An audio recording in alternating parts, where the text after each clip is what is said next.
The current special parcel tax, Measure C, will come to an end on June 30th of this year. The hoped for new tax revenues have not materialized. So once again, we are faced with the question of, will we approve a new special tax? The proposed tax will appear on your March 5th ballot as Measure A. It's almost identical to the previous tax with a couple of minor changes. One is that it no longer funds police and fire departments directly. Instead, it funds essential public services, which means on a practical level that it will fund police and fire department. The other change is that the new tax begins at $146 per parcel and will be reduced by the same formula as the previous one, except it will be rounded down to the nearest cent rather than rounded up. If you own a large number of parcels, that'll make some difference to you, but for the average taxpayer, it makes no difference at all. The following video was produced for the Measure C tax, but the main points are the same. We will be producing an additional video that covers the things that have changed since 2018 that need to be considered when deciding whether to vote for or against the new Measure A tax. Enjoy the video. Many people would love to live in a place like San Francisco. I mean, it's a beautiful city. It's got great ports. You got major businesses. There's wonderful places to go, parks and places on the wharf. But there's a cost to San Francisco. In fact, there's a really big cost.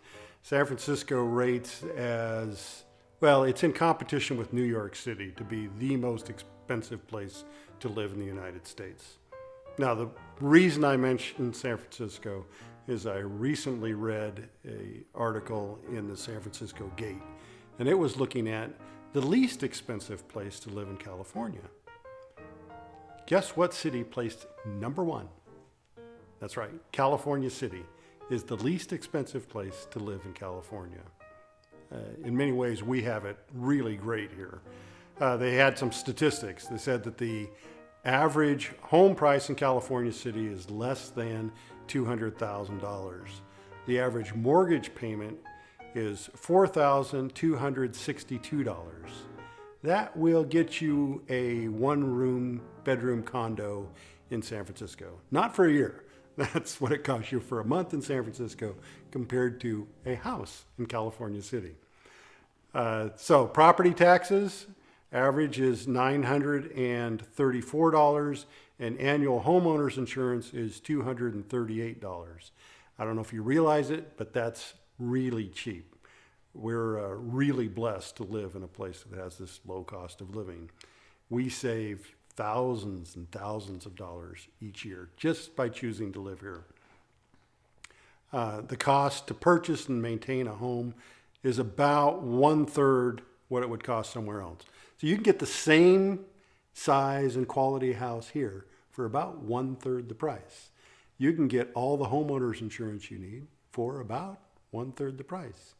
For property taxes, it's 1/3. Problem is, you don't get the same police and fire protection and city amenities that you get somewhere else for 1/3 the price here. It doesn't work that way. Those things still cost considerably more. So the question is, how do we pay for those? The city government doesn't just get to vote to increase our property taxes. All that went away with Prop 13. If we want to pay more in property tax, it's up to the citizens to vote for it. In fact, it has to be in an election, and we have to has to pass by a 2/3 majority of the voters. So the proposed property tax it's a parcel tax. That's for each piece of property. It's a tax of 50 cents a day.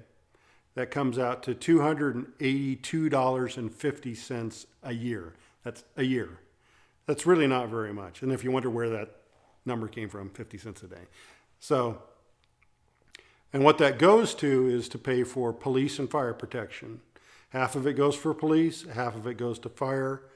And you need to understand, when we're talking about police and fire protection, we're not just talking about the guys out on patrol. That's the dispatchers, that's the detectives that are investigating crimes. There's a number of other things. That covers animal control for the fire department. It covers the guys on the fire truck, but it also covers the inspection for fire safety, the code enforcement, and to a lot of people, it's really important. It's the paramedics that come when you have a medical emergency. Now, even though this tax goes to just the police and fire, don't think that they're the only ones to benefit, because if we didn't have this tax, then their cost would come out of the general fund. But now, if that passes, the general fund has more money to spend on other things. So, keeping Central Park open and the lake and all the city events and the park and recreation and all the various things that the city does for us comes out of that general fund, and they will be able to use all of that for those, because it's not paying for the police and fire. So the election is July 31st. That's the time to come out and vote. If you're not registered to vote, the last day to have your registration in is on July 16th. So it has to be received by that date. You can pick that up at the post office. Right there on the counter, there's a form that says register to vote. Fill it out, mail it in. If you want to vote to register by mail, you can do it on there. It says register by mail, and they'll send you a special ballot that you mail in.